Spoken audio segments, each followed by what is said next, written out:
It's easy to deflect the media and the public by saying it's China, right after they say it's a virus, right after they say it's Russia, right after they say it's aliens. The truth of the current activity around foreign labor in the U.S. is to disrupt funding leveraged by NGOs who in turn are directed by apex elites. The rest of this is agreed distractions by the parties in the conflict, as the last thing they want is people to see the bigger picture. And now the show you've all been waiting for. V is for Veles, right here on ESW. Good morning, good evening, good afternoon, folks. It's the one and only V the Gorilla coming to you live on this edition of V for Veles. And we have with us the man of the hour who needs no introduction. Of course, I'm talking about the Dark Raven of the Deep State himself, the one and only Veles. And you can find him lurking over at ESW Rogue News. ESW Rogue News, your place for hard-hitting information, technology, hard-hitting information, markets, and economies. And with that being said, also check out our paid sponsor, AlgoFactory.tech, and test drive the free algorithm right in the description box. Learn to trade like a hedge fund pro. Learn to get ahead of booms, busts, war, famine, pestilence, and God knows what else. Aliens on the White House lawn. Learn to profit from it all. AlgoFactory.tech. And I'm being serious. With that being said, Veles, welcome back, buddy. Glad to be here, gentlemen. Thank you again for another program with you both. Today is Friday, the 20th of February, 2026, folks. And to paraphrase Tom Luongo, we have a lot to cover. Today's program will cover a number of topics, which I usually and often almost always post on Discord prior. Private equity performance in Q4 is now available. Legal settlements may be draining tax money more than believed. Salary expectations and what constitutes success. The City of London is the subject of business articles now. New revelations about spies inside the Nixon administration. Some thoughts on Elon Musk, Kurt Cobain, and why elites never write clearly. An honest-to-God legal solution to the Epstein matter. I'm not joking. A number of items about new nuclear technologies, developments in AI, and salary information in the market right now and why perception matters. So my normal little housekeeping item, if you would like to reach me, my email to either ask for access to the Discord page or to drop a thought or two in the mail about our programs or what have you. You can reach me at the following email address, 1917VELES at gmail.com, 1917veles@gmail.com. And please, as always, please visit algofactory.tech as well as visit Gus Demos over at perpetualassets.com for various options. My thanks. I'd like to take a moment and thank all of you, speaking of emails, who have written me emails or sent a DM on Discord. I do appreciate your kind thoughts about all of our programs and mine as well here at ESW Rogue. I do my best to reply to everyone. I don't think I've missed anybody so far. I thank you also to those of you who've reached out to me with data points and less well-known media sources with some interesting items I can leverage on our program. So thank you very much. Private equity. Like any economic data, there's always a delay. We now have Q4 figures in late 2025, and they indicate global venture capital deals yielded their weakest performance in the last 5 years, which is notable. The industry is hopeful for improvements in 2026, and I noted that sentiment on prior programs. Most of the enthusiasm in PE deals right now is for deals in Europe. And in my opinion, that's due to the weakness in the European economy making such opportunities possible. I'll continue to keep an eye on this because obviously if the Q1 figures for 2026 represent continued weakness, then we have yet another indicator regarding the rest of this year and concerns we've expressed about what the fall of 2026 looks like on a lot of levels. Shrinking military resources per South Front Press, Ukraine, read that as President Zelensky has begun recruiting pensioners, people who've retired to serve in their military due to a lack of available military age personnel. This is what happens when Europe drives another country's military strategy. For the love of God, bring the damn war to an end. Joe Rogan interview. Rogan had on a guy named Roger Avery, A-V-A-R-Y, who walked Rogan through several Easter eggs hidden in major films by Hollywood directors. I posted the link on Discord on Monday, February 16th, and you can find it on YouTube with the title, these Hollywood directors are putting disturbing Easter eggs in their films on the YouTube site University of JRE. It's an interview worth watching. At one point in the interview, Avery says about several films, and I quote, "It's one of those films where after you watch it, you feel like you know too much," unquote. I heard him say that, and I immediately thought of Under the Silver Lake. And I will have several Epstein comments today, so strap in. An Epstein consideration: we've lived long enough for my friends that Charlie Sheen's previous behavior we thought was off the wall and disturbing is nothing at all. It's absolutely nothing compared to the debauchery of the Epstein files. We've lived long enough, folks, to paraphrase Gus Demos, that the bar set by Charlie Sheen is now laying on the floor because the other bar is somewhere in the sky. William Shatner, rock god. William Shatner will be releasing a metal album, I'm not kidding, with such artists as Zakk Wylde, Richie Blackmore, Edgar Froese, Wayne Kramer, and Henry Rollins. I'm dating myself. Available at Tower Records soon in both tape and CD. And our ever-popular topic, aliens on the White House lawn. Several sources have recently said the White House will be issuing a statement on UFOs and aliens. When that will take place is unknown, and whether or not they'll hold it until an appropriate event makes it warranted to release that statement. The most recent location where this commentary has been popping up has been none other than Zero Hedge. Of course, I've been saying this on Rogue for 5 years and cannot wait till that plus-sized person sings. She's warming up, but she hasn't sung yet. But I think we may actually need to have some t-shirts made. Aliens on the White House lawn, set on Rogue 5 years ago. Old film and Epstein. This is an interesting one. Peter Lavenda, while being interviewed on the Danny Jones show, mentioned one of those great obscure films from decades ago. This little item, by the way, has been making its rounds on a couple of social media sites. In the interview, he brought up a film called The Magus, starring Anthony Quinn, Michael Caine, and Candice Bergen, who came out in 1968. The word Magus originates both in Persia as part of Zoroastrian beliefs as well as in classical usage. Its origination for the Zoroastrians was a priest who had studied astronomy and astrology. Its classical meaning was a practitioner of magic or sorcery or someone with special knowledge of the supernatural. So, guess what's in that late 1960s film, which involves a guy who owns his own island, as portrayed by Anthony Quinn's character? A white temple. Wow. Located in a symbolic location. The movie's main character, played by Michael Caine, Anthony Quinn's character, who owns the island, also has rooms filled with masks of important people, just like Epstein. Is this to say Epstein was trying to mimic the film? Lavenda points out from his perspective, Epstein and documents about him keep pointing out his interest in ESP and perceptions of the mind, or said more bluntly, mind control. Well, what is a magician or an illusionist? A person who plays tricks on the mind to mimic magic. What other esoteric revelations await us as we dig deeper into the files? Stay tuned. Horrible things. We, your humble servants here at Rogue, have been having vigorous discussions behind the scenes about many of the recent Epstein disclosures and whether Prince Andrew is going to talk, has an accident, or some other outcome. One of the themes in our discussion, and by the way, let this be a good opportunity to point out that the rumors are true. Prince Andrew was arrested on his birthday when he turned 66 years of age by 6 police officers. But wait, there's more. The day they arrested him was 666 days following when those bloody horses ran through London. Oh, wow. No, folks, there's no symbolism at all. These people don't practice weird-ass beliefs. Just want to go there. So one of the discussions me and my fellow colleagues at Rogue have been having is about how much disclosure is enough to move the public in the United States and globally out of their complacency.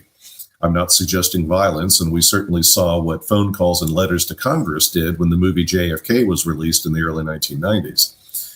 This is many factors worse, so where are the phone calls and the letters? As I usually say, this topic is part of the whole of one of those things who could compromise an entire program. Equally, to paraphrase a famous comment about the Warren Commission, when Justice Warren expressed not being concerned about the documentation they were releasing because, and I quote, "the American people don't read."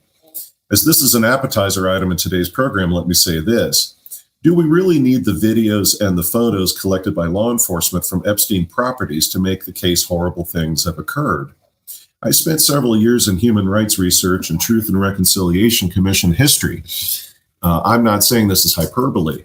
The specific data on horrible acts is out there when it comes to many such events, not just Epstein. One of the things I learned with human rights researchers and activists was that everything they do must be incredibly detailed and legal. Every detail of every violation of every act of violence must unfortunately be described with great care, or else the investigation, the prosecution, or historical record may fail to achieve what's necessary. In my own personal case, I reviewed over 3,000 pages of material from no less than the United Nations, which is available publicly, regarding Saddam Hussein's use of torture by the regime of murder and torture of children as a method of state terror. This is no joke. I left the country for over a week to go cool off and recollect my humanity. And to this day, I'm still affected by what I read 25 years later. Not to oversimplify, the greater the horror of the crime, the more detail and evidence you need, in part because of the mental block people have on these topics. How can a person who goes to church every week have been responsible for mass graves 3 days earlier, as I read personally on a number of occasions about events in South America in the 70s and the 80s? Or in contemporary parlance, how can high net worth people involved in charities protecting children be hurting children? This is no joke. 20 years ago, I attended with a family member a charity event in Miami for family foundations funding relief for at-risk kids. With hindsight, truly God only knows who I may have bumped into at that thing, given current revelations.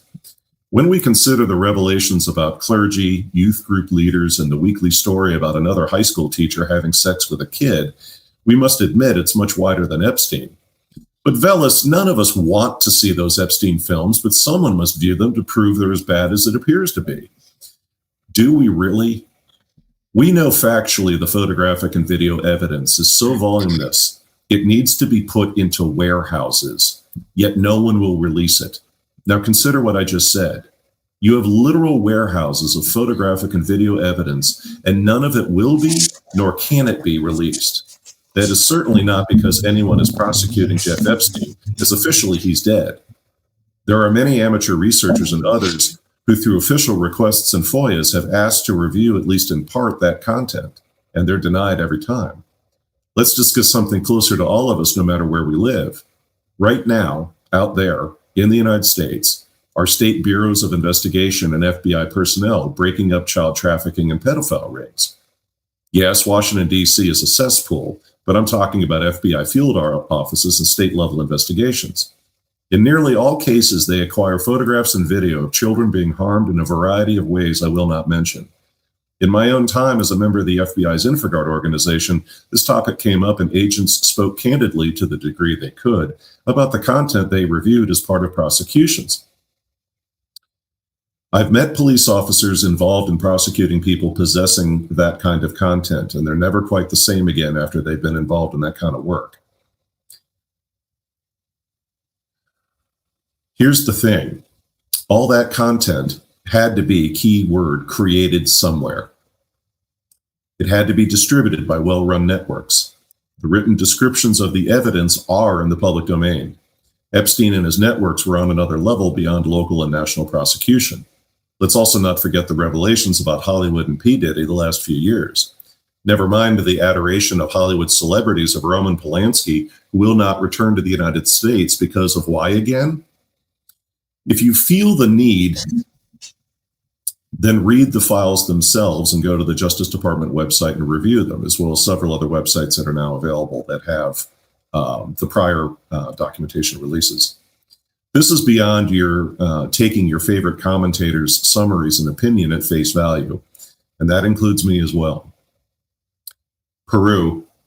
On prior programs, I've pointed out the rather crazy behavior in various South American countries the last 5 years, countries who traditionally are on one end of the political spectrum, suddenly shifting in a non-traditional direction and then back again. For me, these events are often due to mining and natural resource interests more than geopolitics. The middle of this week, many of you may have missed that Peru's Congress removed its 8th president in 10 years. Let me say that again. The 8th president of a country has been removed in the past 10 years. Specifically, the Peruvian Congress voted to impeach and remove President Jose Gerri. Can you imagine any modern state where the leader of that country, even though usually beholden to others, keeps exiting office every 12 to 18 months? President Gerri's official reason for removal was his meeting with a Chinese official who was not on his official calendar. Elections were to be held this July, so the timing of this is an indicator of the cause. Given China's interest in maintaining its access to many global resources, that activity in the Americas is facing growing pushback, namely breaking up that control by removing Gerri from office. As of today's broadcast, more than 30 candidates are now running for office in Peru, which I assume means you just need 5% and you won the election. Check or cash, please. While our attention of late has been captured by foreign nationals running fake businesses to be paid in U.S. government money, there's far more to discuss. Beyond those scams, who are as varied as the foreign nationals running them, there's another bleeding wound out there. Zero Hedge recently published a story about secret court settlements in Massachusetts, including 8 state agencies and 13 colleges, who spent nearly $7 million to settle grievances, often with their own employees. A large portion of the settlements contain NDAs to keep details private. Interestingly, there's no stated policy by those higher education institutions or state agencies identifying the criteria for when an NDA should be used. In my book, that means they use them when disclosures could become embarrassing at a personal rather than institutional level. Of course, if we include all the settlements by the U.S. Congress for sexual assault complaints and similar, these patterns are more widespread. I'm personally aware of several very wealthy U.S. states where this sort of thing is rampant. This is occurring in many U.S. states at many levels. I have direct experience with several people working for institutions who are within 5 years of retirement, and they have an extensive file of transgressions with their employer. After retirement, they'll hit them with litigation, who no doubt will be paid, because that's the pattern. In fact, there are attorneys at law firms for whom this is their practice area. I sue X state agency, corporation, or institution as my sole business. There are a lot of reasons for this. It reminds me of the Fortune 50 firm I worked for, where the mantra in both the IT and legal department was, our size and scale as a company was our liability. We drew every form of litigation and cyber attack imaginable because we were such a huge target. My colleagues used to jokingly say, we're Jupiter, we give off our own gravity. In that example, there was a massive settlement on something we were innocent of doing, but proving our innocence was more expensive than just paying off the litigant. So we settled for millions of dollars in a thick NDA. In many situations, the reason for organizations rolling over so quickly are many of my old favorites. There's a senior leader who causes immense problems, but nobody can touch them because they're related to powerful donors or members of the board of directors are similar. Another one being, if the problem is solved, then it means admitting it has existed for many years, who in turn will invite other settlements because it lasted so long. Lastly, it's become policy in many organizations that the cost to the organization of an out-of-court settlement is a preferable annual cost. Otherwise, court discovery could become even more expensive than a settlement and an NDA. On a certain level, we have many U.S. states and the institutions within them where you could say this is not just institutionalized, but it is metastasized. Ironically, people badmouth lawyers who chase ambulances or the signs in Phoenix or other major cities with text saying, "We habla español." There's nothing compared to these rackets.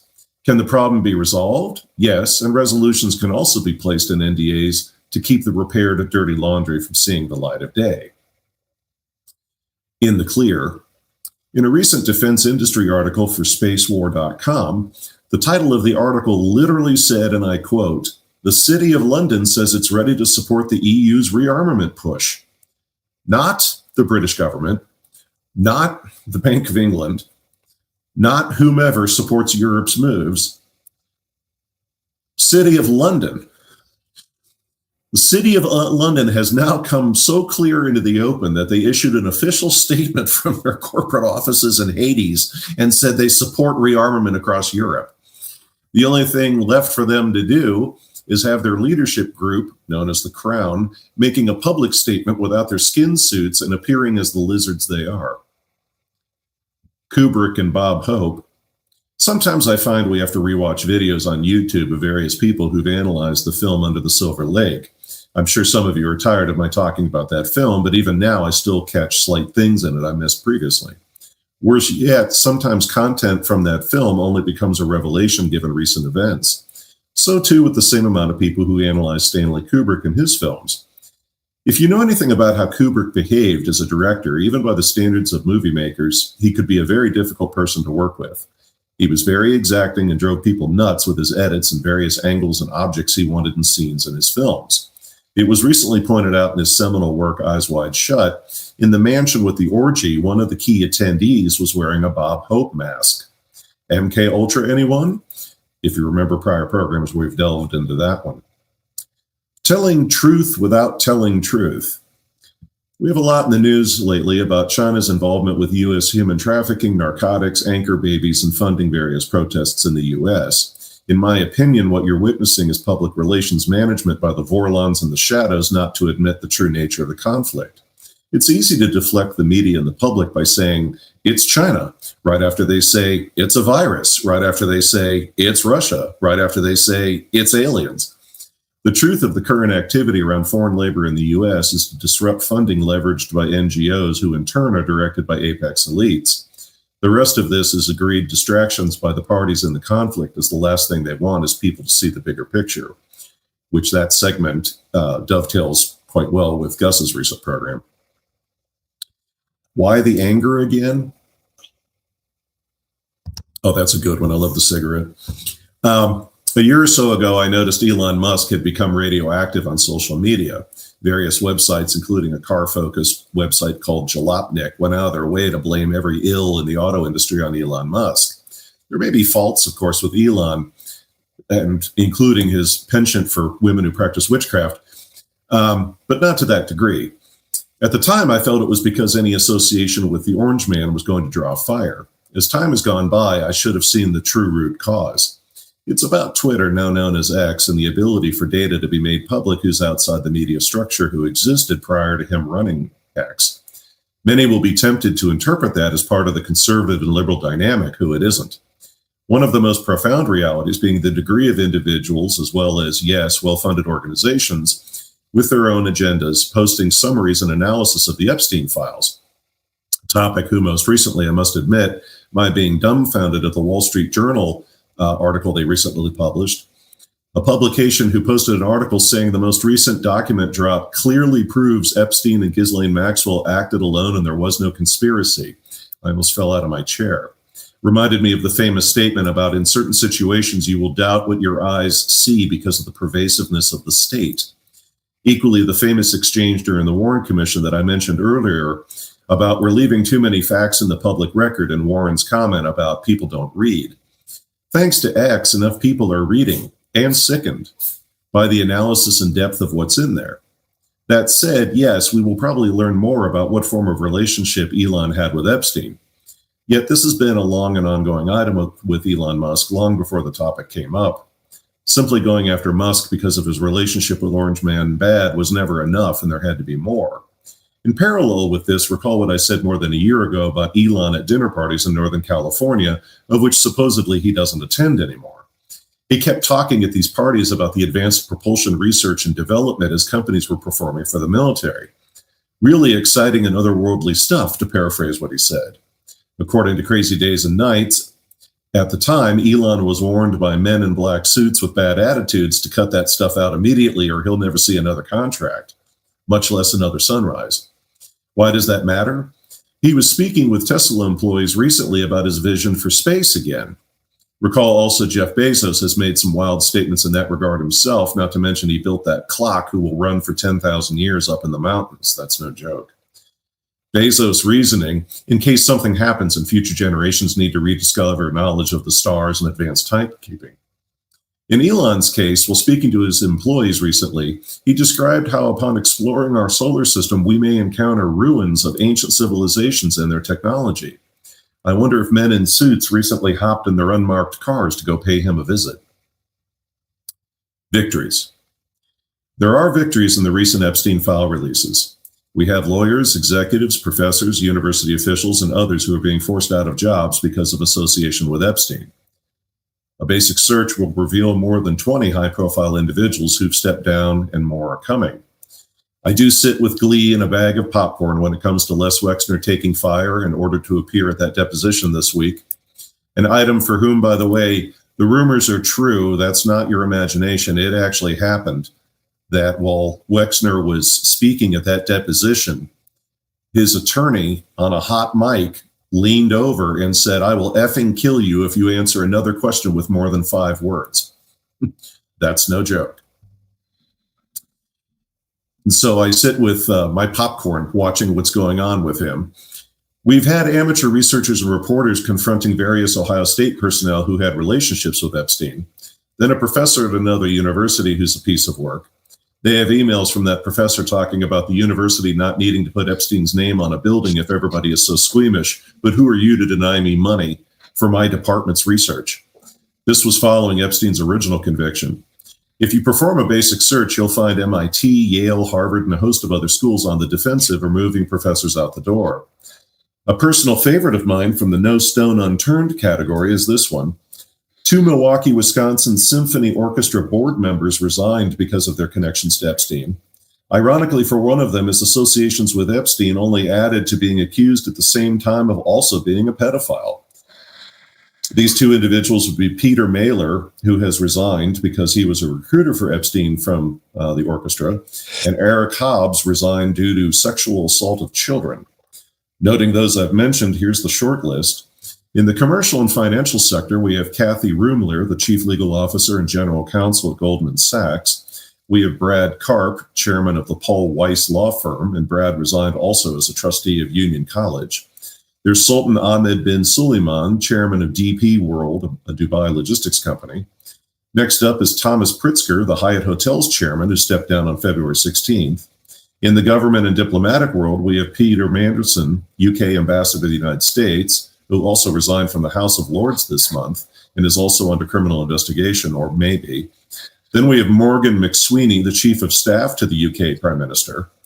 There's Thorbjorn Jagland, the former Prime Minister of Norway, charged with gross corruption and could face 10 years in jail. And by the way, that's from NPR, not Fox News.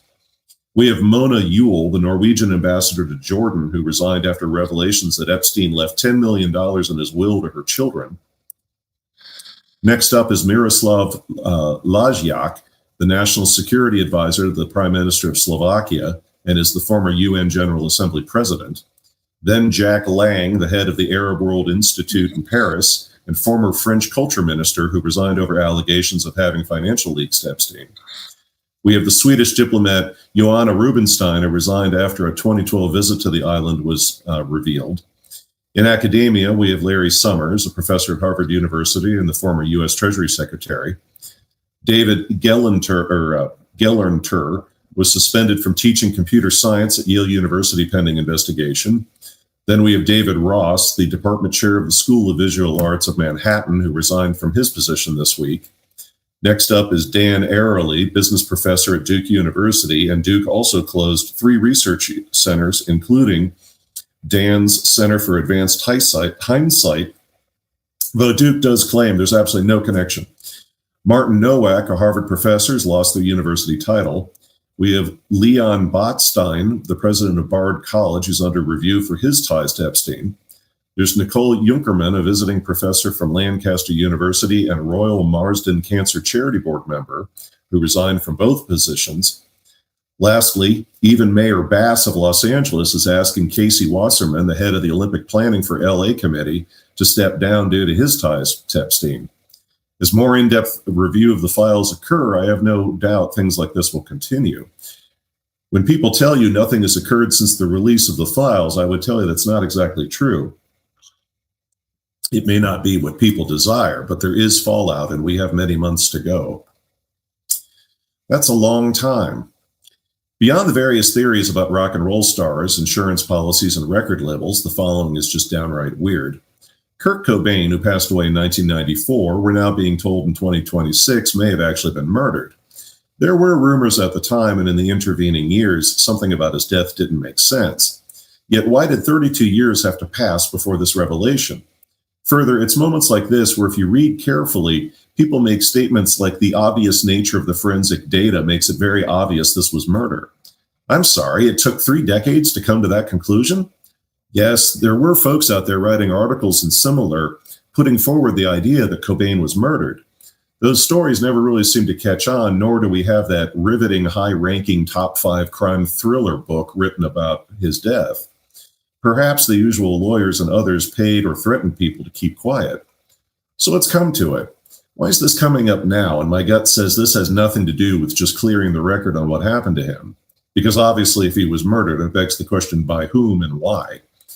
There certainly appear to be threads of information and suggestions made this is either to flush out someone or someone's, or reveal bigger things in entertainment in California. We will see. Some rumors around this matter, of course, are now finding us making our way back to the intelligence community. Your handwriting is horrible.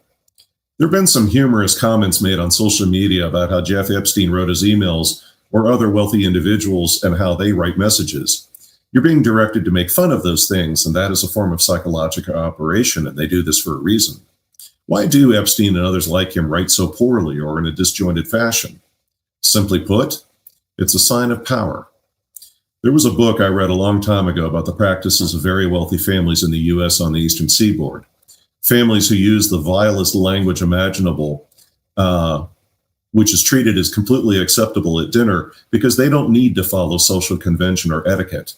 Etiquette is for lesser people. They're civil when they wish, they're vulgar when they want. It's the same with people sending Epstein the most carefully written emails and his responses being akin to a 5-year-old. You must speak to him and others like him as though they are gods. He speaks to you like the peasant you are, because you're all in lowercase text. It's not just him, though. I've personally seen this many times in messages through corporations, government, and academic settings. There is a solution to Epstein. I'm serious about this. The likelihood it'll happen is slim, but I do want to throw it out there. And this isn't humor, hyperbole, or sarcasm in the slightest. In fact, I can tell you this is indeed an ESW Rogue exclusive. As I can safely say, not a single human being in the mainstream media or alternative sector has said the following. So this is the only place, to my knowledge, you're going to hear this statement made. This may, in fact, and I'm not joking, be the most significant thing I've ever said on Rogue in all the time I've been with all of you. So here goes. The following recommendation I'm about to make has years of legal precedent behind it internationally. It's been held up by the International Court in The Hague in the Netherlands, to South America, to Asia, and beyond. It's something where I personally have direct knowledge at both an academic and personal level from years of study in graduate school and similar, and my involvement in human rights work and those I know who work in that field. The United States of America needs to establish a Truth and Reconciliation Commission immediately. Well, Veles, what are you talking about? Taking South America as example, there were massive human rights violations and extrajudicial killings from the 1960s through the 1980s. People on both sides of the political spectrum, when those conflicts ended, have no idea where their loved ones were buried or what happened to them.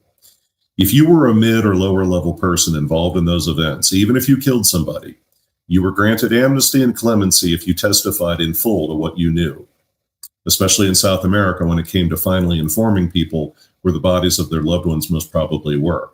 This is why there's been so many forensic reexaminations, including a topic I've shared with you all before that I was involved in, which was the forensic reexamination of what was known as the El Mozote massacre in El Salvador. These revelations through Truth and Reconciliation Commissions gave families closure on those horrible years. And there's a massive legal precedent for this, and this is not a one-off idea somebody wrote up in a doctoral thesis. This type of mechanism has been used for decades globally. It's been used in Indonesia, it's been used in the Philippines, it's been used in South America, it's been used globally. It offers individuals on all sides of these topics, if we can use the word sides, of these types of crimes clemency. The United States has already held commissions repeatedly about JFK's death, as well as the Church Committee hearings in the 1970s about the abuses at the CIA. We've held congressional hearings also where people were behind screens for investigations into the mafia or the Iran-Contra hearings. In this situation, though, the commission would need to be held or managed by either the Supreme Court or a panel of, let's just say, between 10 to 12 federal judges, simply because Congress, both houses, is absolutely too compromised. It couldn't possibly be managed through the U.S. Congress because, to be candid, probably a third of them are going to have to be called as witnesses. But a Truth and Reconciliation Commission is warranted in the Jeff Epstein matter. On a lighter topic, nuclear pellets.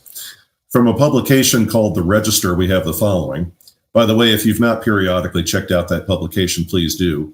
You have to love a media site whose logo is a vulture and a caption who says, "Biting the hand that feeds IT." From the article, Amazon inched closer to its atomic data center dream on Friday after the Nuclear Regulatory Commission, or NRC, licensed its small module reactor partner called X-Energy to make nuclear fuel for advanced reactors at a facility in Oak Ridge, Tennessee. Oh, the irony, Oak Ridge, Tennessee, who also has an amusing connection to the events in 1947 in New Mexico, but I'm getting ahead of myself. The fuel of enriched uranium is formed into small, what they call TRISO, T-R-I-S-O, fuel particles coated in multiple layers of carbon and ceramic material, who are then embedded in graphite to form pebbles roughly the size of a ball on a pool table, a billiard ball.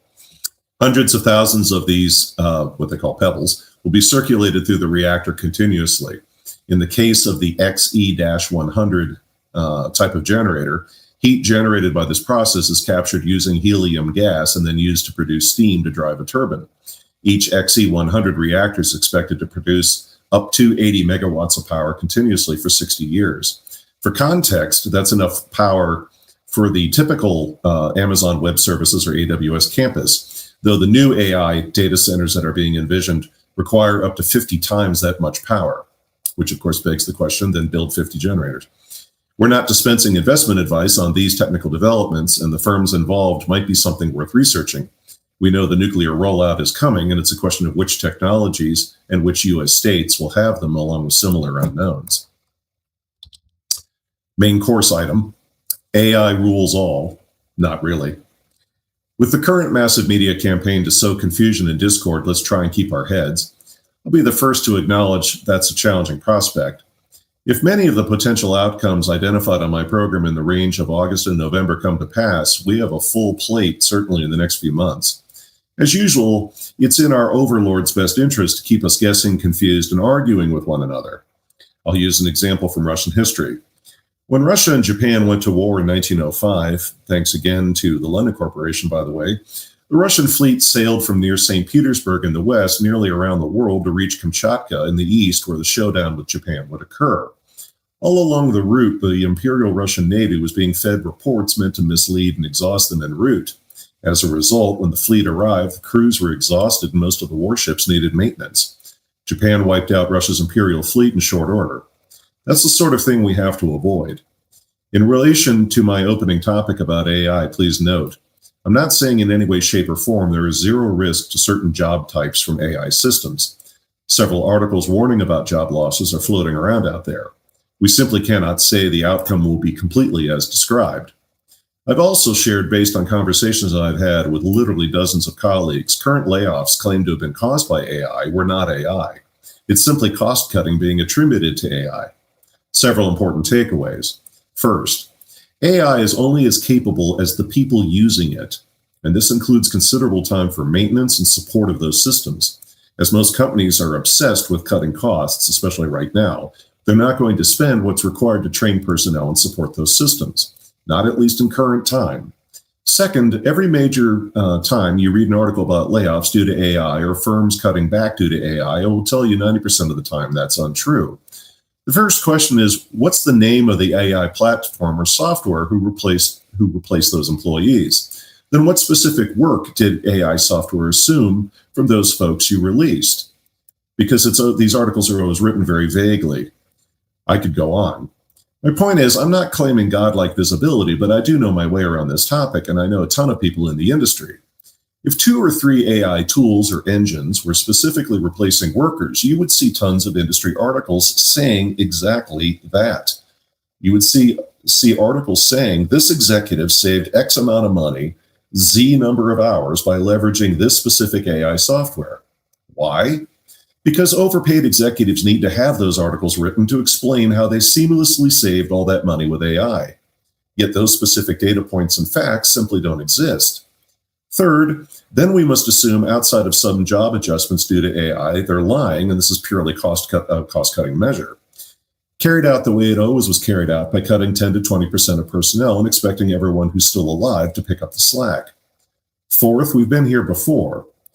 I swear to you, my friends, this feels like the year 2000 and the years who followed, with everyone on Earth at that time saying, replace all your employees with offshore resources because they're so much cheaper. I was at the front end of that with GE as well as consulting firms, and it was also a lot of smoke and mirrors and cost cutting couched in business leadership expertise. It was a lie then, and it's a lie now. You could practically take every article you see discussing AI eliminating jobs and cross out the word AI in similar language and write in offshore or outsourcing. Fifth, now like then, what is one of the primary reasons we find ourselves here? One part of it is cost cutting when major corporations know there's a major economic correction coming. In this case, we're facing increasing impact of a new global economic model. Another part is our friends in the eugenics and technocratic world are at it again. They want to believe you can replace, let's say, 50% of the global workforce with software.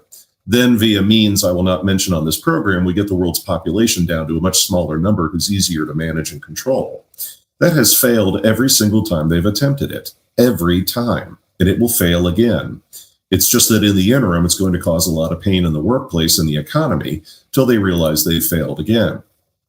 Now, before I move on to a topic concerning salaries, success, and perception, let me also say this about AI. I personally have been using a number of different AI tools, and I've been working for an organization who definitely is on the forefront of using different types of Anthropic and similar types of tools. The content that has been produced, the things I've been able to do with it, including, certainly Algo's graphics and similar that we've been using here on Rogue, are amazing. And there's a lot more to come with that. And I have certainly seen incredible uses of these tools. There's a listener of the show who's a very, very good friend of mine who runs his own business. I trust his judgment implicitly. And he is a master at every time something happens in the economy, he is able to figure out a way to for lack of a better word, exploit it.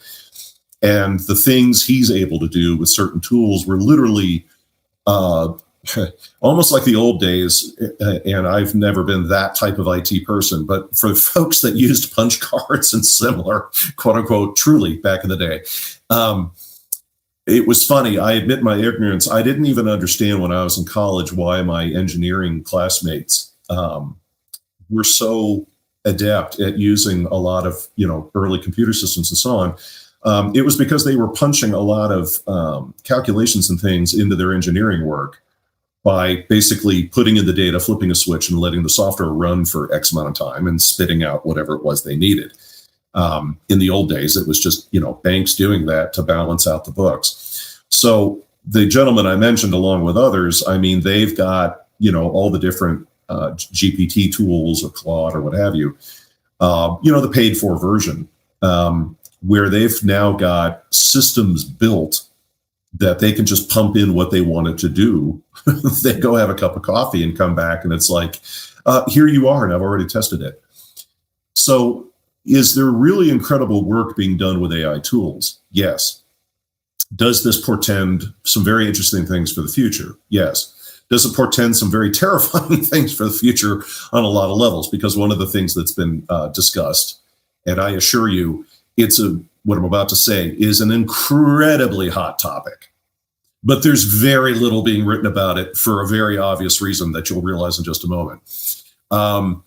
Global hackers have been using AI. I don't mean to laugh, but they've been using AI to build all new tools to be more effective at hacking. So it's one of these things where it's like folks in the industry, they want to talk about it amongst themselves and be like, hey, Bob, Susan, Sanjay, what have you done about this or whatever to fight these guys?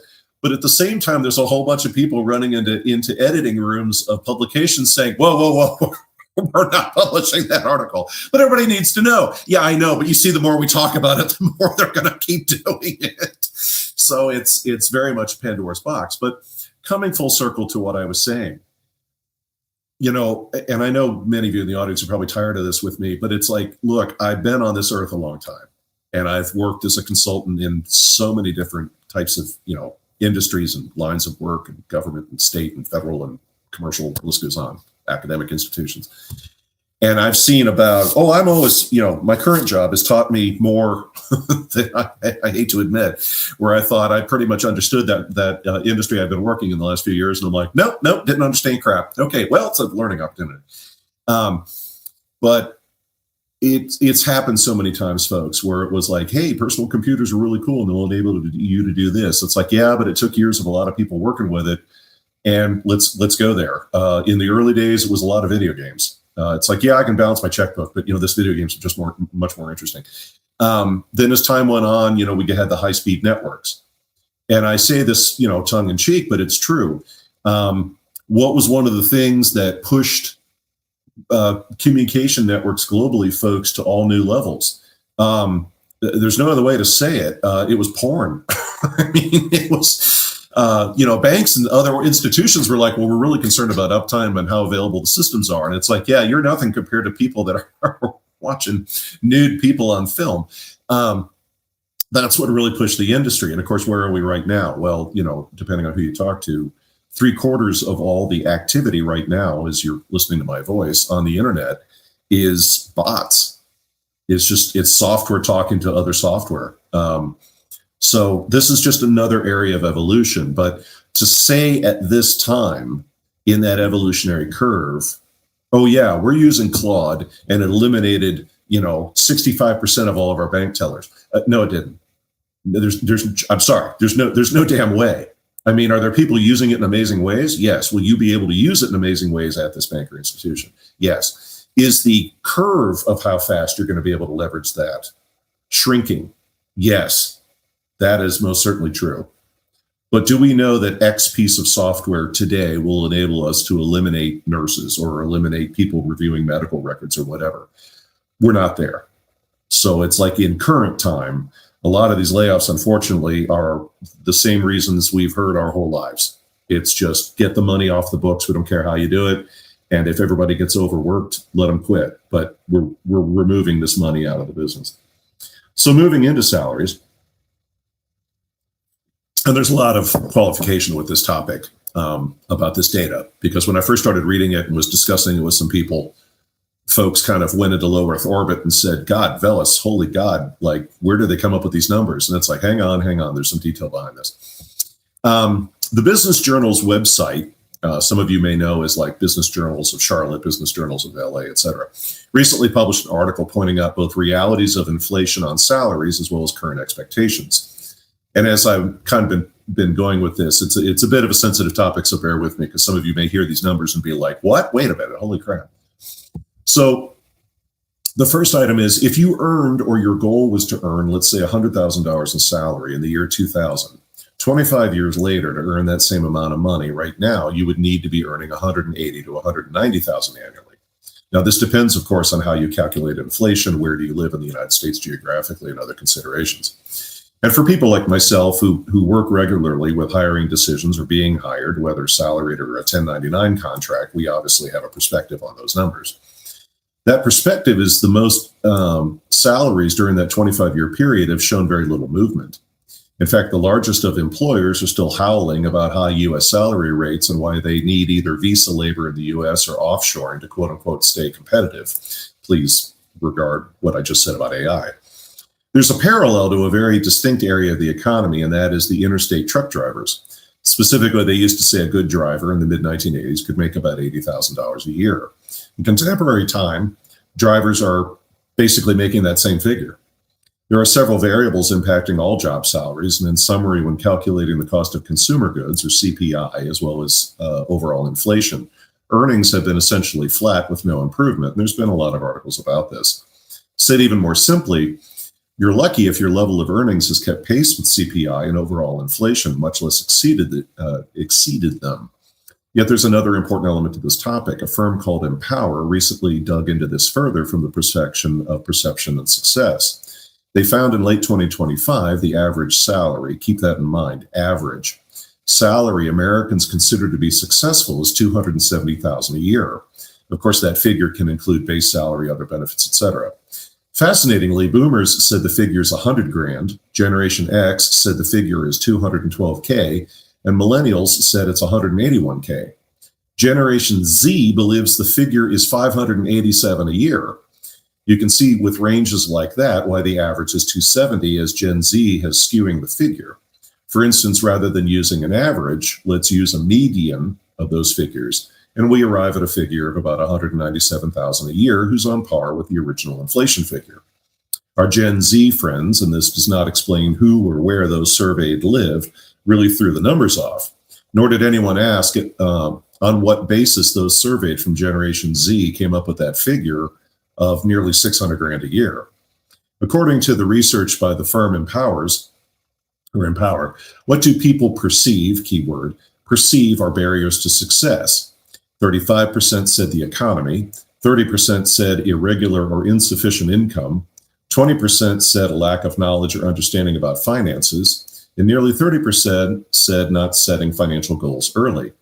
Regarding perceptions of success, many surveyed indicated tangible wins in one's life or being able to pay bills on time at 63%, owning a home 52%, and affording experiences like travel and entertainment at 47%. Interestingly, receiving good access to information, including financial information, was considered worth its weight in gold. Good thing you all listened to ESW Rogue. Another important consideration is there were strong survey results indicating individuals' definitions of success are at odds with society. Of course, when one says society, that means the media, including movies and related, and we know who runs those industries. People often perceive they are financially performing poorly because of what the media tells them. This is why I stopped listening over 2 decades ago to programs like Susie Orman when callers would call into her program and describe themselves as an advertising executive at 25 years of age, and they just inherited $3 to $5 million from an uncle. How should they invest it? Can you scream any louder? Your family is multi-generational Manhattan. One sector who really needs to get their heads straight are younger workers coming out of college.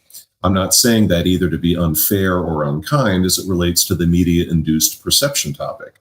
They statistically feel they should be earning no less than 102 grand right out of college, even though the average figure of your average college graduate's about 60,000 a year.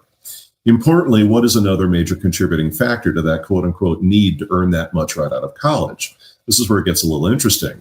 It's their concerns about both inflation and their student debt they're carrying, and the means to pay both.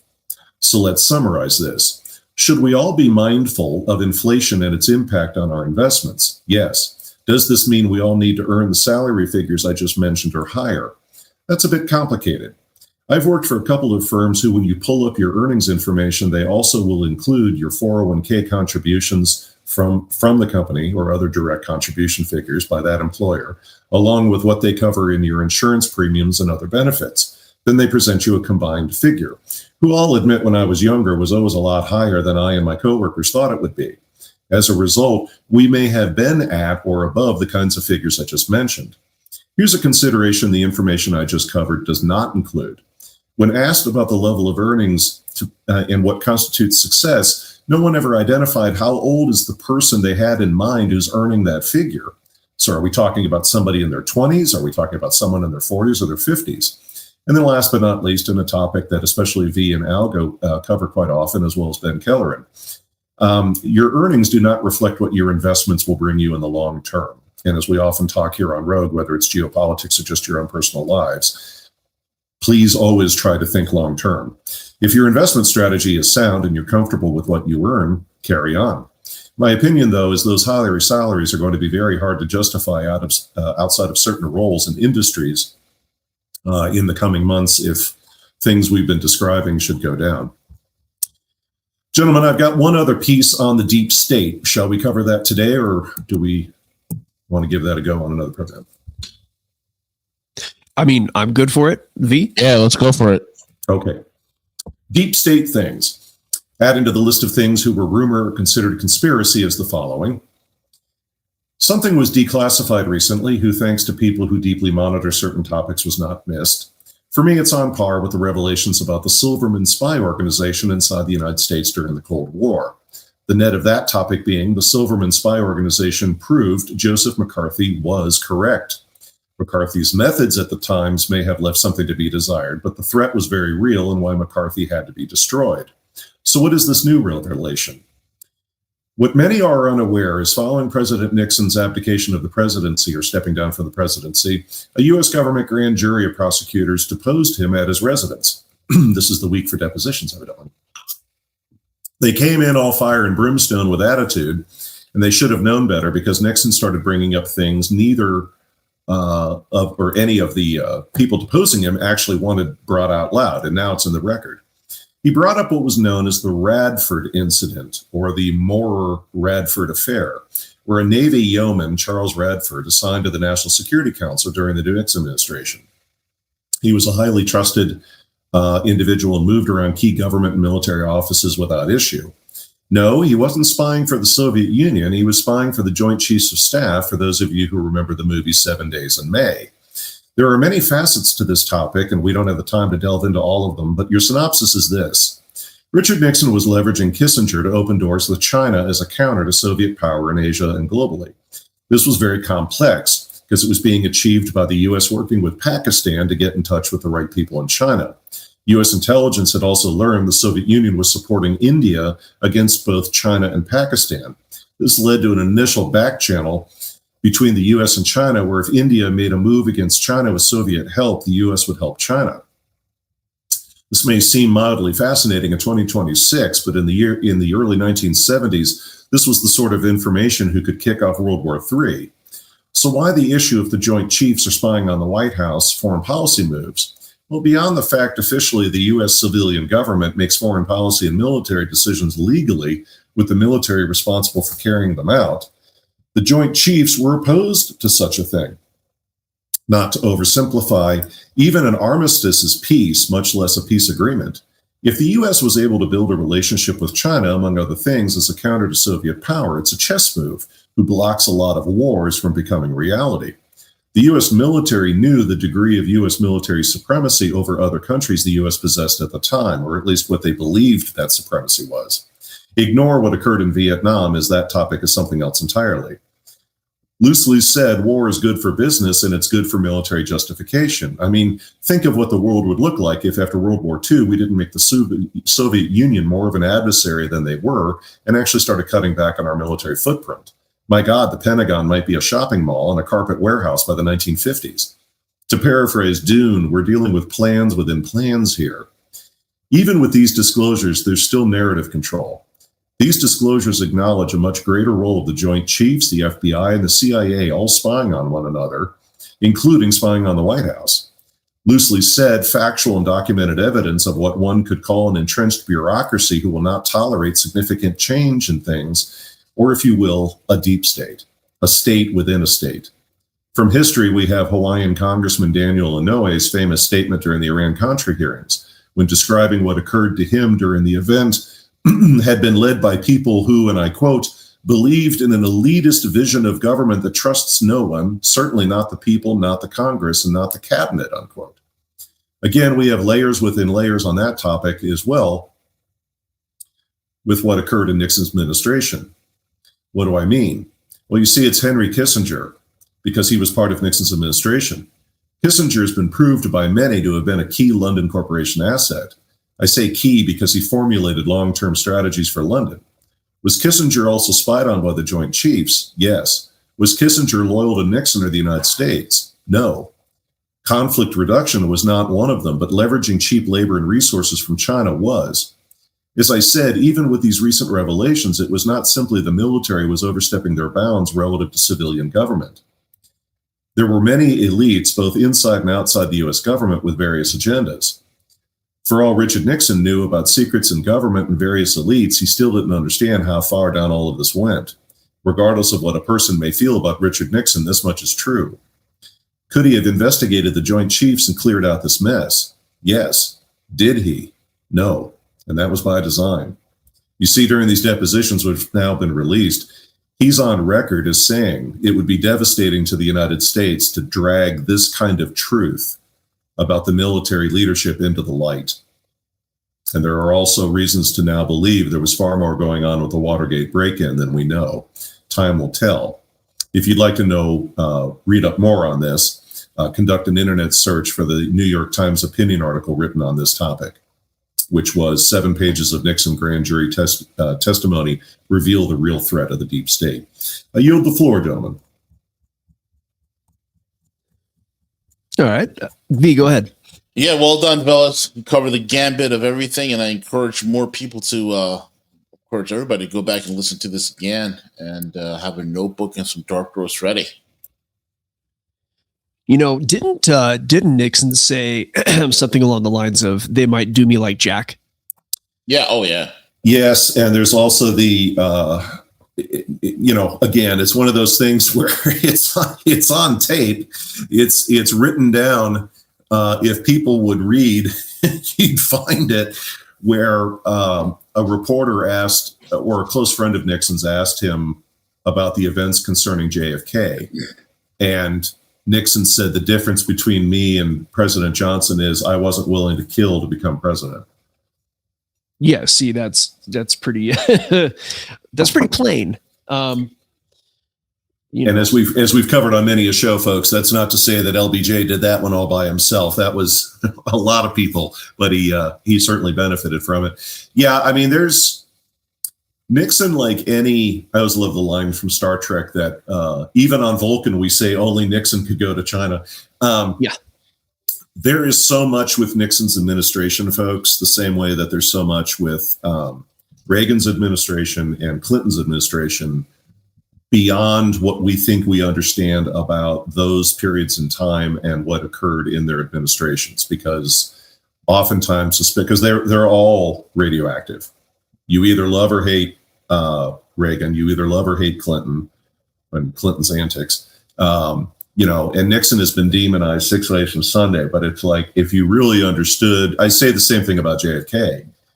If you read about what John F. Kennedy walked into day one as president and why he and Eisenhower were so close, even though they're from different political parties and different worldviews, the global threat matrix was just off the rails when Kennedy took office.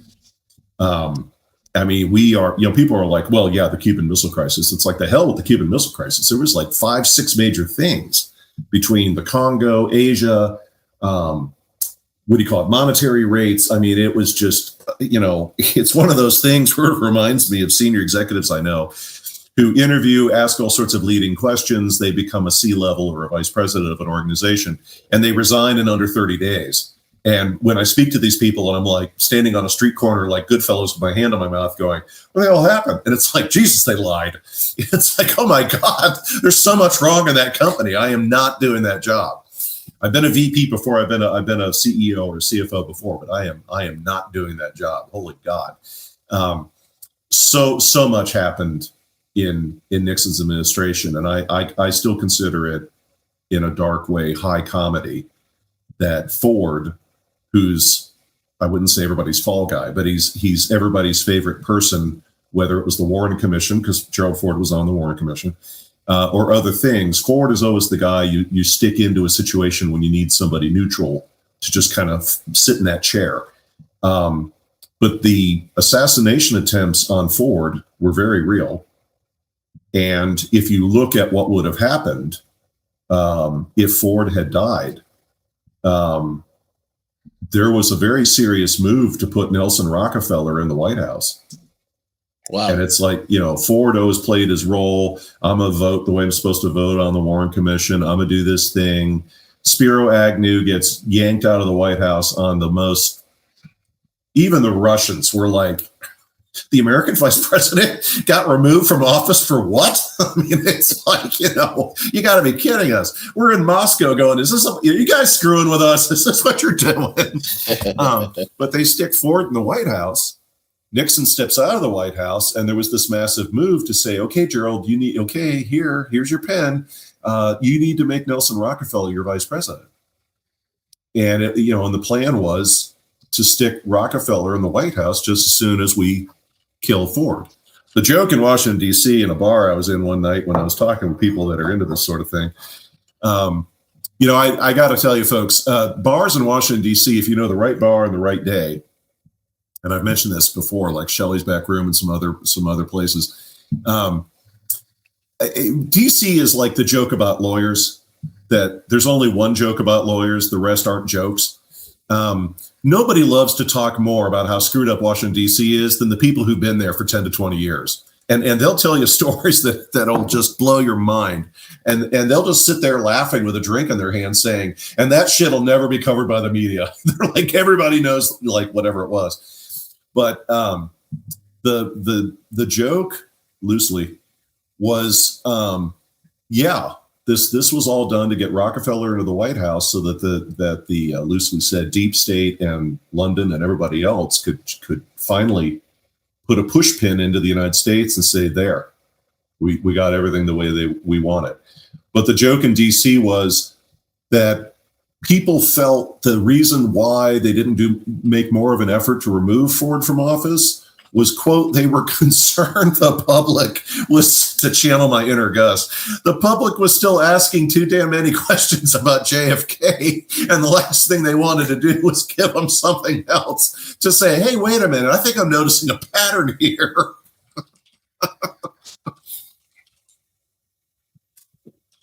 Well, I'll go back to the beginning, which I took a few notes. Just watch the currency markets for what's happening with Europe. It's an interesting deal. As we were talking, or just before, the tariffs basically got shot down. The Supreme Court didn't rule against the tariffs. What they did, as far as my understanding is that in order for the tariffs to be, in order for Trump to be able to use them unilaterally, is you have to be in a state of emergency.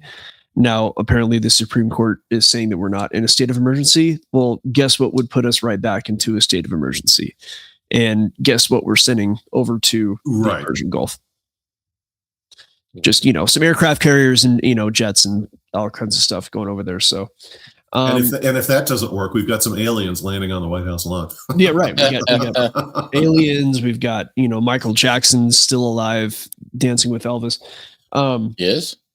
Yeah, didn't you know? Makes sense to me. He's with Tupac. Yeah, wearing the quarter zip. So with we were just talking about this with that professor who was saying, "Who cares where the money comes from?" I took a class from that professor. That's V.S. Ramachandran down to UCSD. He's actually a brilliant professor. And his assistant offered. Show me on this doll where he touched you, Cowboy.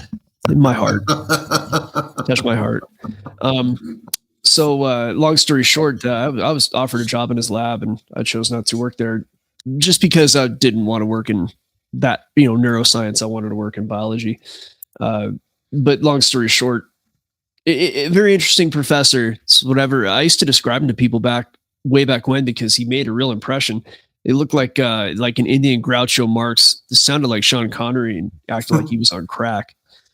He just had a lot of energy, not crack, maybe just like way too many cups of coffee. And too much Vindaloo. Lots of Vindaloo. What was it that Gus said about Wexner that earned the Veles bronze medal? What was that? I gotta look back through the chat. This is really funny. There's so much about Les. Yeah, but it was just in our chat like 2-3 nights ago. If I can find it while we're talking, this is gonna go back too far. I think it'd take too much time. It was really funny. It was like the Jewish billionaire being having his life threatened by his Jewish lawyer because he's talking about international Jewish banking. Yeah. That was something along those lines. That was the comment I you may have stepped away when I said that. I actually double checked this morning because I thought, I don't know that actually happened. And I checked 2 or 3 different sources, including AI. And they all came back and were like, oh, yeah, and here's exactly what happened. This is at what minute mark it was during the testimony, where the attorney leaned over, but the mic was hot, and said, if you answer, I'm going to kill you if you answer another question with more than 5 words. Yeah. Yep. So Unbelievable. I get the feeling Les might be in some cognitive decline. The funny thing about the what was it, the Slovakian or Slovenian, I forget which one it is, that leader Miroslav. Yes. His name means peaceful Slav. It's funny. Oh, nice. Yeah, Mir is always peace in Russian too. The Cobain music industry, like I spent a little time in that business, although what I learned about that actually wasn't from the time, but there is a time, as we all know, when musicians, like, they're worth more dead than alive, because maybe they're getting weak with their new material, their creativity's dried up, maybe they're just not working as hard as they used to, maybe they want to go their own way, they want to leave the record company, they want to leave the band, they want to go solo, they don't want to sign any more contracts, maybe their health is deteriorating, whatever the case may be. Well, there's a couple of things about the contracts with the music industry that people must understand. One of them is that if something were to happen to the musician, whether they be dead or incapacitated or perhaps lose their mind and go under a conservatorship, like say Britney Spears, right, the money tends to go all to the music industry, to the record company, I mean to say, and that happens if they die too. And the life insurance policies that are written, of course, they're bought against to protect against the death of the musician, and that money goes to the music company. And on top of that, their popularity tends to at least double once they've passed away, if they were a big enough star in the first place. So we've seen it enough times where musicians have died in very curious ways. There was one particular, is the guy who did, I think it was that song Louie Louie, like from Animal House. Mm-hmm. I believe that guy was found dead in his car. And I mean, it was a very obvious murder, but both the police chief and the coroner were instructed to say that it was some kind of suicide. Right. And it just really wasn't. And they found out later that wasn't the case. And well, at that time, he wanted to leave the band. He wanted to go his own way. He was tired of that record company. And you must understand that the record companies are, like, all those years in like the 50s and the 60s and even before, all the venues were run by mafia. So it used to be that musicians would, maybe make their own decision where they're going to play, or they might have like a sort of a residency, or things like that. Well, it began to be where the mafia that ran that business would tell the musicians where they could play, and they had it all set up. So that whole music business, as we know it today, I think I likened it to Vegas, where the mafia kind of had it, set it up, ran it, and then it probably got co-opted by corporations that adopt the same practices, but then hide behind, legal structures. If there's a profitable industry, this is a very wide brush, but if there's a profitable industry, there's going to be a portion of those revenues that are being filtered off by some kind of criminal enterprise. And it goes, folks, to the heart of what I said earlier about legal settlements. It was very shocking for me when I first started working with or for Fortune 50 corporations. And because of the work I was doing, I had reason to speak to legal counsel on a number of occasions. And at every one of these firms, they would literally whip out a piece of paper and explain to me the formula of, here's our earnings, and here's a percentage of those earnings we lose every year due to litigation, and it's just a cost of doing business. Yeah, it's just like in Fight Club when his job was to determine whether or not the cost of a recall would, exactly, be less than the lawsuits that happened because of the accidents due to the reason for the recall, right? So that's all math to them. There's no, corporations have been studied by psychologists as if they were human beings, because they are legally a person, and they always act as either a psychopath or a sociopath. The regard for human health is only considered in as far as it's profitable. Yes, the Ford Pinto, and directly to what you're talking about is the movie or the documentary, folks, called The Corporation, where it literally breaks down, here's the United Nations standard for what constitutes a sociopathic personality, and there's like 9 criteria, and then they go through each and every one of them. But again, I want to be very clear. This is not about the private sector. This is not about businesses in general. We're talking about Fortune 50 corporations, which, if you've worked in that world at all, that is wildly different than even other publicly traded companies. There are reasons why Fortune 50 corporations act like sociopaths. Yeah, I worked for Zurich, believe me, for many years. And you lived to tell the tale.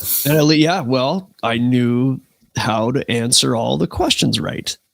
When I got brought into the private room when there was an investigation based on some things that were going on, I remember, and I can't say what it was about. But what I will say is that the guy was asking me questions, and basically, like, they were to openly bait me to tell on my supervisor for doing certain things. And he looked at me and he asked me these questions, and then he took the cell phone and he pointed it at me. Now, we were not being told that this was recorded. Right.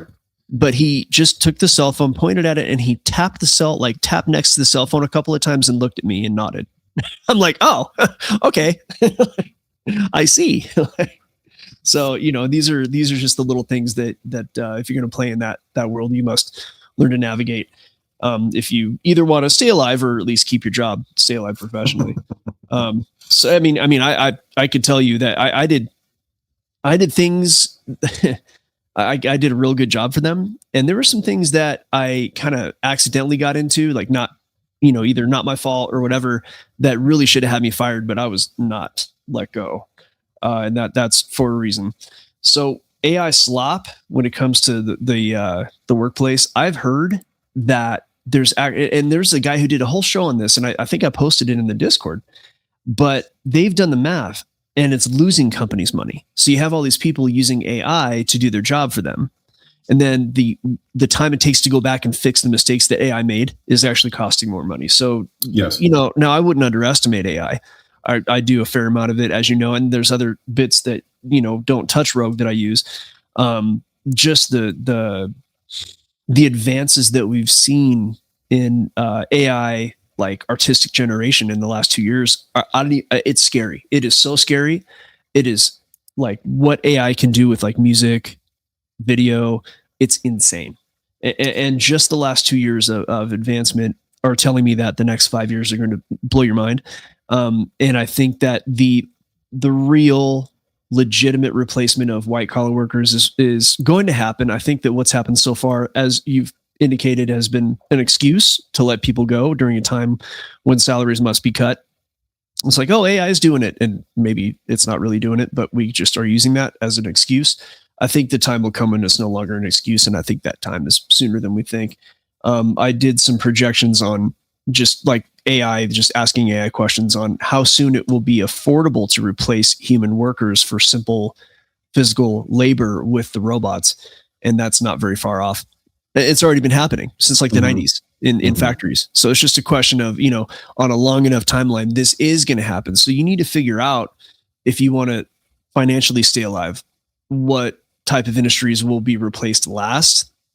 And I can tell you that it's all going to happen in like 50 years, I think, is a realistic number for everything to be replaced almost. So believe it or not, my theory is that live musicians will always have a job. They might not make good money, but they're human beings on the stage. People like to see that. I have more stuff, but I don't want to take too much time on this. I think that it was just an excellent show, as always. Veles, thank you for coming on and doing this with us. As always. There'll be no show for me next week. Yep. And this, I always say, like, Veles, you're not my favorite guest because you're not a guest. You're Rogue. So I will say this is like my favorite show, or at least it might be my favorite show to do. I don't know. It's tough to say. We have so many good shows on here. So again, I have the highest respect for all of us here. And I again, my thanks to V for letting me come on here 5 years ago on a whim. But yeah, and I continue to believe that the work we do, all of us, the work we do here is critical. And in part because, as I often tell everybody, we're not appearing before a really fancy green screen with all sorts of bells and whistles. We all have day jobs. And that's what allows us to stay honest with everybody in the audience. Sounds good. Love. V, can you get us out of here, sir?